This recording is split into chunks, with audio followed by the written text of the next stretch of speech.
सरकार को तो शाबाशी मिलनी चाहिए। बकाया जो भुगतान का बकाया है वो रकम लगातार कम होती जा रही है, दामों में इजाफा किया है। भाई 210 रुपए वाला गन्ना अब 315 रुपए दाम कर दिया है, इसको नकारा थोड़ा जा सकता है। संदीप जी, आपने अपने प्रारंभिक संबोधन में जो कहा है उसमें कुछ ऐड करने के लिए नहीं बचा। और महेश वर्मा जी जो हमारे मित्र हैं, इनके पास कोई तर्क नहीं मिला तो इन्होंने बिहार सरकार जिसमें 16 साल तक इन्होंने मलाई खाई है, हैं? उसमें ये भी शामिल थे। कोई बुरा हुआ है तो अच्छा हुआ तो, पर फैसले में हिस्सेदार आप भी थे। लेकिन खैर मैं असली पॉइंट पे आता हूँ। नहीं, फैसले में हिस्सेदार आप भी थे। हाँ, बिहार में किसानों को बाजार के हवाले कर दिया, बदहाली के कगार पर छोड़ दिया। आज बिहार मुद्दा नहीं है, आज दो मुद्दे हैं, दाम डबल हुए कि नहीं हुए और किसानों वाले पर जो इन्होंने डाइवर्जन किया उसके जाल में आप मत फंसिए। अच्छा। और मेरी बात पाइए। हाँ। नीति आयोग है और महेश वर्मा जी पढ़े लिखे व्यक्ति है, इसलिए मैं इनको बताना चाहता हूं। नीति आयोग है, उसकी रिकमेंडेशंस आई हैं ऑफ द टास्क फोर्स। मैं आपके टीवी पे ला रहा हूं इसको, अपने कैमरा मैन को प्लीज कहिए। इसका शुरुआत है कि in the recent years, in the backdrop of a continuous rise in sugar prices is the biggest problem faced by the industry. ठीक है? एक। दूसरा, in the 10 years, the price of the sugar cane have almost doubled, whereas the price of the sugar has hardly risen much. तो जो आपका नीति आयोग है उसकी ही नीयत खराब है। वो कह रहा है कि किसानों के जो दाम बढ़ रहे हैं गन्ने के, वो इस देश की शुगर इंडस्ट्री की सबसे बड़ी प्रॉब्लम है। दूसरा, पीयूष गोयल साहब जाते हैं एस्मा की बैठक में, जो मूल सवाल है उन पर आना चाहिए, और वहाँ पे प्रस्ताव पास होता है कि गन्ने की एमएसपी ना बढ़े। दूसरा, चीनी का मूल्य 35 रुपये किलो हो। भाई एक दिन धर्मेंद्र मलिक की भी मीटिंग में भेज दो उसको, ये भी रख लेंगे अपने गन्ने के दाम बढ़ने चाहिए कि नहीं बढ़ने चाहिए। लेकिन वहाँ भाई food and civil supply minister वहाँ जाएंगे। तीसरा, एसएपी समाप्त करने की सिफारिश की है धर्मेंद्र मलिक जी, उठो ही मत जब तक चुनाव है ना।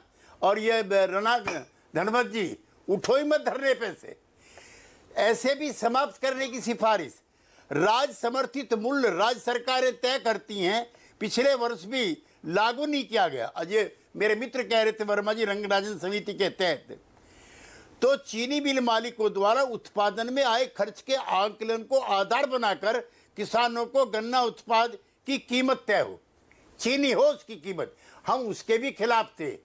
और जो आप मानते हो ना 2014 के बाद देश आज़ाद हुआ, इसके भी फैसलों के खिलाफ है। आपके साथ रहते हुए भी खिलाफ थे और आपसे अलग रहते भी खिलाफ है। हम चरण सिंह, देवीलाल, महेंद्र सिंह टिकैत की परंपरा के हैं। हमारा पुराना रिकॉर्ड उठा लीजिए। नहीं, इसमें एक और पॉइंट आप मिस कर गए केसी त्यागी साहब, ये लागत का आकलन कौन करता है, कैसे करता है, लागत का क्या अंदाजा नहीं है। आम आदमी किसी से भी पूछ लीजिए कि वो डीजल हो, खाद हो, बिजली हो, खरपतवार हो, बीज हो, मजदूरी हो, हर चीज के दाम तो बढ़ गए। उसी पे मैं आ रहा हूं मैं संदीप जी, जो टाटा इंस्टीट्यूट की रिपोर्ट है उसके मुताबिक 2016 और 20 के बीच में खेती से जुड़ी जो आय है उसमें गिरावट आई है। और हमारी और महेश वर्मा जी की सरकार के जो मंत्री हैं उनका कहना है बजट सत्र में कि मासिक आमदनी किसानी की 6,426 रुपये थी और मासिक खर्च 6,223 रुपये। ये तो हालत है।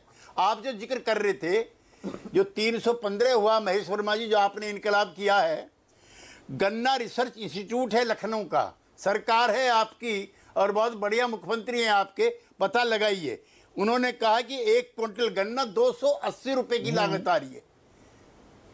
दूसरा शाहजहानपुर है, मैं गया हूं वहां पे उसके इंस्टीट्यूट ने बताया 301 रुपये क्विंटल गन्ने की जो लागत है वो आई है।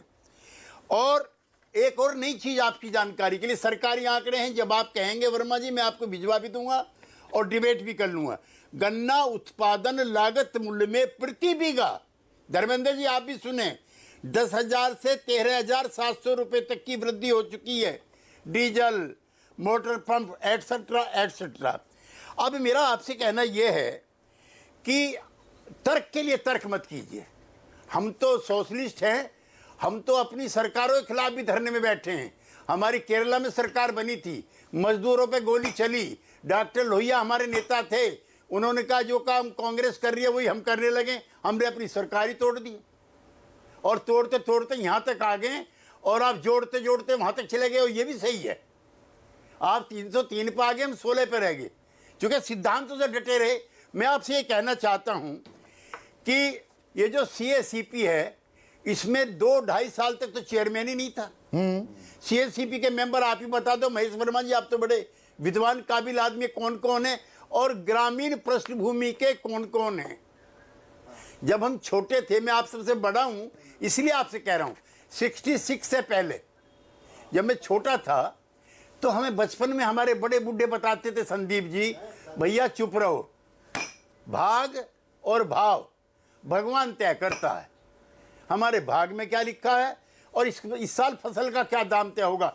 तब ये वो नहीं थी MSP, ये नियम नहीं बने थे। हमें अब जब हम MP बन के आ गए, राजकाज में हिस्सेदारी होगी आपके साथ भी, तो पता लगा दोनों चीजें सरकारें तय करती हैं, हमारा भाग भी और हमारा भाव भी।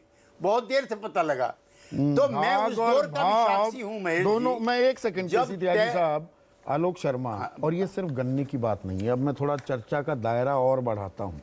मैंने इसीलिए MSP का भी जिक्र किया। 5%, 3 फसलों को छोड़ दो बाकी सब में लगभग 5% का इजाफा। आंकड़े वैसे 9 साल के बताओगे बहुत लंबे चौड़े लगते हैं,